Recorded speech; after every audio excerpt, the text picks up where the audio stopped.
Good morning, my dear students. Today I will again discuss about 9 to 10 questions related to nutrition in human being. This video is for class 10th students. CBSE board class 10th students. चलिए आप हमारे अगर आप channel को देख रहे हैं तो चैनल को सब्सक्राइब ज़रूर करिए, ये हमारी रिक्वेस्ट है, जिससे कि और सेंड करिए, अधिक से अधिक लोगों तक इसको पहुंचाइए, जिससे कि अधिक से अधिक लोग इससे लाभान्वित हो सकें, लाभ ले सकें। ठीक है। Come we will see the next question.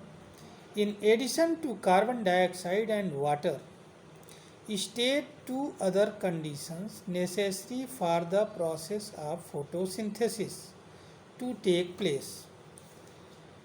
Question में क्या है कि कार्बन डाइऑक्साइड और वाटर के अलावा दो और कंडीशंस चाहिए होती हैं फोटोसिंथेसिस के लिए। और कौन कौन सी कंडीशंस चाहिए होती हैं? तो उसके लिए फर्स्ट कंडीशन क्या चाहिए होती है आपको मालूम है, chlorophyll is necessary for photosynthesis and sunlight is necessary for photosynthesis. तो ये तो आप आंसर में लिख दोगे, chlorophyll and sunlight is necessary for photosynthesis. लेकिन कुछ और फैक्टर्स होते हैं जो फोटोसिंथेसिस के लिए ज़रूरी होते हैं। जैसे क्या होता है आपको मालूम है कि सनलाइट मालूम है, more sunlight more photosynthesis, less sunlight less photosynthesis. एक बात तो ये है। सेकेंड पॉइंट इसमें ये ध्यान रखना है कि जब बहुत हाई टेम्परेचर हो जाता है गर्मी की दोपहरी में जैसे, तो at that very time most of the plants do not perform photosynthesis. Only special plants, some of the special plants and those plants are known as C4 plants. क्या कहा जाता है उनको? C4 प्लांट्स कहा जाता है। Only they perform photosynthesis. तो एक तो ये है कि वाटर और कार्बन डाइऑक्साइड के अलावा सनलाइट चाहिए, तो more sunlight more photosynthesis, less sunlight less photosynthesis. But in hot summer days the plant can only C4 plants can perform photosynthesis, less plants other than C4 plants do not perform. ठीक है। Second thing मैंने बताया chlorophyll is necessary. तो chlorophyll are of many types, बहुत सारे types के होते हैं। Chlorophyll A, chlorophyll B, chlorophyll C, chlorophyll D, इस तरह से होते हैं। इसमें से ए क्लोरोफिल और क्लोरोफिल बी और ए, ठीक है, क्लोरोफिल ए और क्लोरोफिल बी, ये दोनों बहुत नेसेसरी हैं फोटोसिंथेसिस के लिए। हालांकि और भी पिगमेंट्स से फोटोसिंथेसिस होता है, जैसे ब्राउन एल्गी में, रेड एल्गी में, इसमें तो रेड पिगमेंट से होता है, ब्राउन एल्गी में ब्राउन पिगमेंट होते हैं, लेकिन सबसे ज़्यादा ग्रीन पिगमेंट में होता है, क्योंकि आप लोग ध्यान रखिएगा। ठीक है। तीसरा पॉइंट इसमें ध्यान रखने की बात है कि टेम्परेचर एक फैक्टर होता है। Temperature is also a factor for photosynthesis. Less temperature देखिए, from 10 degree to 35 degree Celsius the rate of photosynthesis increases with increase in 10 degree Celsius temperature of the surrounding। it becomes double। जैसे 10 से 20 हुआ double हो जाएगा, photosynthesis करे, 20 से 30 हुआ double हो जाएगा। लेकिन below 10 degree Celsius temperature the rate of photosynthesis decreases. ठीक है, because enzyme activity decreases. What is enzyme activity decrease. इसी तरह से above 35 degree Celsius the rate of photosynthesis also decreases because the enzyme activity decreases। Enzyme की जो activity वो decrease कर जाती है। ठीक है। चलिए नेक्स्ट क्वेश्चन पर हम लोग देखते हैं। Apart from sunlight and chlorophyll what other things are required to make food by photosynthesis. फिर वही बात है, पहले ही क्वेश्चन का आंसर, 8th वाले का, पीछे क्वेश्चन का, कि सनलाइट और क्लोरोफिल के अलावा और कौन सी चाहिए। तो apart from chlorophyll and sunlight carbon dioxide water, suitable temperature, all these things are necessary for photosynthesis. ठीक है, all these things are required to make food by photosynthesis. Answer समझ में आया? चूँकि ऊपर एक्सप्लेन कर चुका हूँ इसलिए इस क्वेश्चन को ज़्यादा एक्सप्लेन नहीं करूँगा। Name a gas used in photosynthesis, तो आपको मालूम है कौन सी गैस यूज होती है? Carbon dioxide gas is used in photosynthesis. ठीक है, गैस में कार्बन डाइऑक्साइड गैस यूज होती है और ऑक्सीजन गैस बाहर निकाली जाती है। ऑक्सीजन गैस बनती कहाँ से है? तो ये भी ध्यान रखना, ऑक्सीजन गैस कार्बन डाइऑक्साइड से नहीं बनती है, ऑक्सीजन गैस बनती है फोटोलिसिस ऑफ वाटर से। किससे? Photolysis of water. Name a gas produced in photosynthesis, देखो दिया हुआ है, तो which gas is produced? Oxygen is produced in photosynthesis. This oxygen is produced by photolysis of water. Water के टूटने से ऑक्सीजन गैस बनती है। ठीक है, नेक्स्ट क्वेश्चन है, देखो, the leaves of a plant first prepare food A by photosynthesis, food A then get converted into food B. ठीक है, what are A and B? तो आपको मालूम है कि फोटोसिंथेसिस में जो फूड बनता है वो किस फॉर्म में बनता है? ग्लूकोज के फॉर्म में बनता है। तो फूड ए हो गया ग्लूकोज। अब इसका रिएक्शन भी दिखाना बहुत ज़रूरी है आपको, नोट डाउन कर लो, मैं बोल रहा हूँ। 6CO2 + 12H2O, arrow gives out photo chlorophyll and sunlight, क्या मिलता है? C6H12O6 + 6H2O + 6O2। ये तो हुआ ग्लूकोज का फॉर्मेशन, लेकिन this glucose further polymerises and converted into starch. तो जो बी है वो क्या है? स्टार्च। तो food A and food B, तो food A is glucose and food B is starch. Food A is prepared in the process of photosynthesis. Food B is the polymerized form of A. ठीक है, next question आइए देखते हैं। Which substance is used to remove chlorophyll from a green leaf during photosynthesis experiment? कौन सा होता है? Alcohol. जब हम किसी फोटोसिंथेटिक एक्सपेरिमेंट को करते हैं तो उसमें कई स्टेप्स में होता है। क्या क्या स्टेप्स होते हैं आप लोग भी जानते रहिए इसको। सबसे पहले we select a suitable potted plant. Potted plant इसलिए सेलेक्ट किया जाता है जिससे हम प्लांट को अंदर बाहर रख सकें, डार्क में रख सकें, लाइट में रख सकें आसानी से। अगर हम फिक्स्ड प्लांट को लेंगे तो वो जहाँ है वहीं पर रहेगा, उसको हम अंदर बाहर नहीं कर सकते हैं, मतलब कि डार्क और लाइट में नहीं रख सकते हैं अकॉर्डिंग टू रिक्वायरमेंट। फिर हम क्या करते हैं? We set up the experiment, we keep the plant into the first we select a suitable potted plant. That's why we can keep the plant into the dark as well as into the light according to the requirement. Then we keep the plant in dark, second step में plant को dark में रखते हैं for 72 hours. That's why whatever starch present in the leaf can be removed from it or utilized. Then we set up the experiment in the dark condition and we place the plant into the light for 3 hours. ठीक है, 3 घंटे के लिए हम light में रखते हैं plant को। फिर क्या करते हैं प्लांट, फिर हम एक्सपेरिमेंट 3 घंटे के बाद में जिस लीफ पर हमने एक्सपेरिमेंट सेटअप किया है उसको प्लग कर लेते हैं, तोड़ लेते हैं। After plucking the leaf we boil it into the alcohol. अब यहाँ पर है क्वेश्चन कि एल्कोहल में बॉयल करने से उसका क्लोरोफिल रिमूव हो जाता है, पूरी लीफ जो है कलरलेस हो जाती है। ठीक है, उसके बाद में एल्कोहल में उबालने के बाद में, बॉयल करने के बाद में हम लीफ को ल्यूक वार्म वाटर में रखते हैं जिससे लीफ थोड़ी सॉफ्ट हो जाए। फिर हम उस पर क्या करते हैं?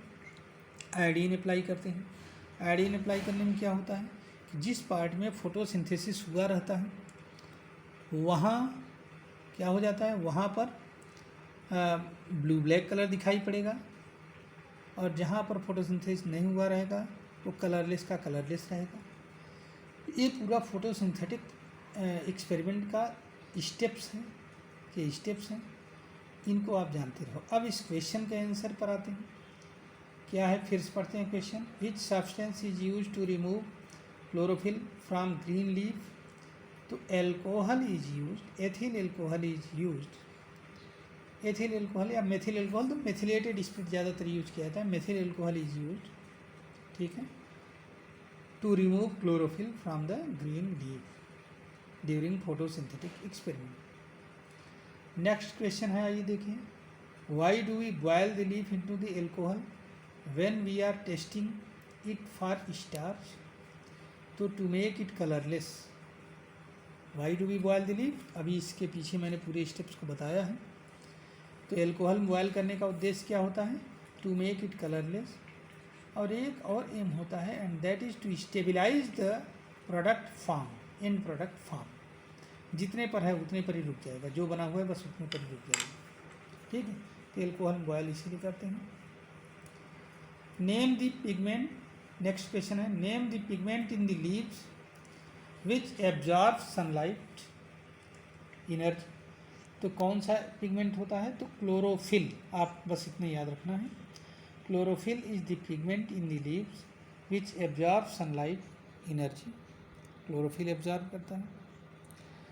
Which of the colour, what is the colour of this pigment? तो क्लोरोफिल का कलर क्या होता है? तो colour is green in colour. किस कलर का होता है? ग्रीन कलर का होता है। नेक्स्ट क्वेश्चन देखिए। Name the pigment which can absorb solar energy.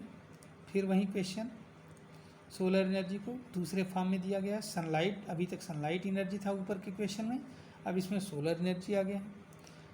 तो क्वेश्चन वही है, कौन सा pigment? Chlorophyll. Chlorophyll is the pigment which absorb solar energy. Name the organelle of the plant in which photosynthesis occurs. तो किस cell organelle में होता है? Chloroplast. Photosynthesis occurs in chloroplast. अब देखिए, आप लोगों को अगर क्लोरोप्लास्ट का स्ट्रक्चर थोड़ा सा ध्यान में हो तो क्लोरोप्लास्ट को मैं थोड़ा सा इशारा कर रहा हूँ, नहीं है तो 9th की बुक खोलिए और उसमें देखिए आप लोग कि क्लोरोप्लास्ट के स्ट्रक्चर में क्या क्या चीज़ पाया जाता है। Chloroplast double membrane surrounded structure होता है। इसमें थैलेक्वाइड्स होते हैं। थैलेक्वाइड के अंदर क्लोरोफिल भरा रहता है और वहीं क्लोरोफिल सनलाइट को एब्जॉर्ब करता है, ठीक है। तो name the organelle of the plant cell in which the photosynthesis occurs. तो कौन सा ऑर्गेनेल है प्लांट सेल का? तो आप लोग इसका आंसर क्या लिखोगे? Chloroplast is the cell organelle where in which photosynthesis occurs. Apart from carbon dioxide, water, name 4 other raw material which are needed by the plant. Plant से 4 अदर रॉ मटेरियल जो कि चाहिए, कौन कौन से होते हैं? तो रॉ मटेरियल तो नहीं कहा जाएगा, लेकिन अब इक्वेशन का फॉल्ट है, लेकिन मटेरियल चाहिए होता है। जैसे पहला क्या अभी ऊपर ही बताया हूँ, क्या चाहिए? कंडीशन चाहिए, वाटर और कार्बन डाइऑक्साइड तो चाहिए ही चाहिए, ठीक है। इसके अलावा उसमें एंजाइम्स चाहिए। क्या चाहिए? एंजाइम्स चाहिए। एडीपी, जिससे एटीपी बनता है, वो चाहिए, एडीपी चाहिए। एनएडीपी चाहिए, जो कि एनएडीपीएच में कन्वर्ट होता है, ठीक है। एंजाइम्स मैंने बता ही दिया, various enzymes are required for the photosynthesis, ठीक। अब उसके बाद में एंजाइम्स हो गया, एडीपी हो गया, एनएडीपी हो गया, जो कि एनएडीपी 2H में बदलता है, ठीक है। क्लोरोफिल चाहिए, इसके अलावा रॉ फॉर्म में क्लोरोफिल, ठीक है। तो क्लोरोफिल इज नेसेसरी, और other than this suitable temperature is necessary, ठीक है। तो all these things are necessary for photosynthesis, ठीक। नेक्स्ट क्वेश्चन है, where is the chlorophyll mainly present in the plant. तो इसका आंसर क्या होगा कि chlorophyll is mainly present in green part of plant. Where it is present?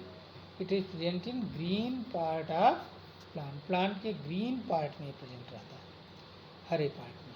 ठीक है, next last question देखते हैं हम लोग, कौन सा है? Name, what is the name of those cells in the leaf of a plant which control the opening and the closing of stomata?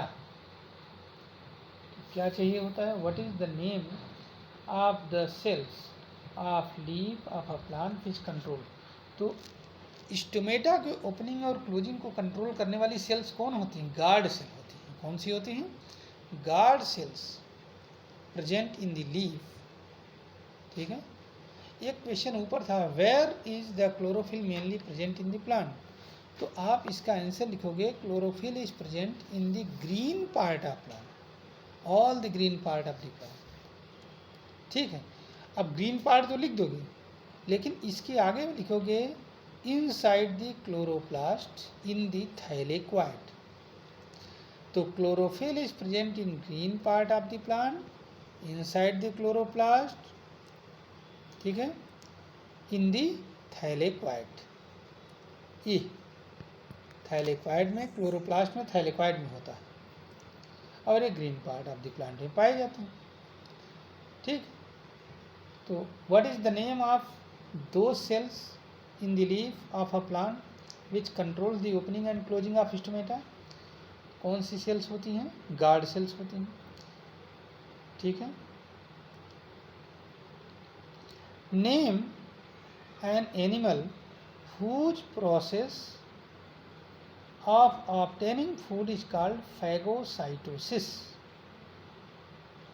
ठीक है ना, name an animal whose process of obtaining food is called phagocytosis। तो कोई भी animal phagocytosis से ही, holozoic mode of nutrition में phagocytosis होता है।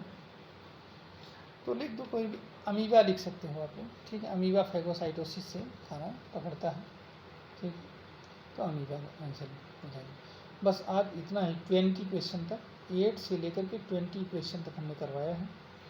इसको आप लोग एक बार देखिए और रिवाइज करिए अपने, बार बार देखिए। जब बार बार आप देखेंगे तो इसके आंसर्स आपको तैयार हो जाएंगे। Thank you, have a nice day. दूसरी बात ख्याल ये रखना है आपको कि इसको, अगर आपको लगता है कि फ़ायदेमंद है तो आप इसको दूसरों को शेयर भी करिए, अपने दोस्तों को भी बताइए, और स्वयं भी बार बार रिवाइज करिए और सब्सक्राइब करिए हमारे चैनल को। ठीक।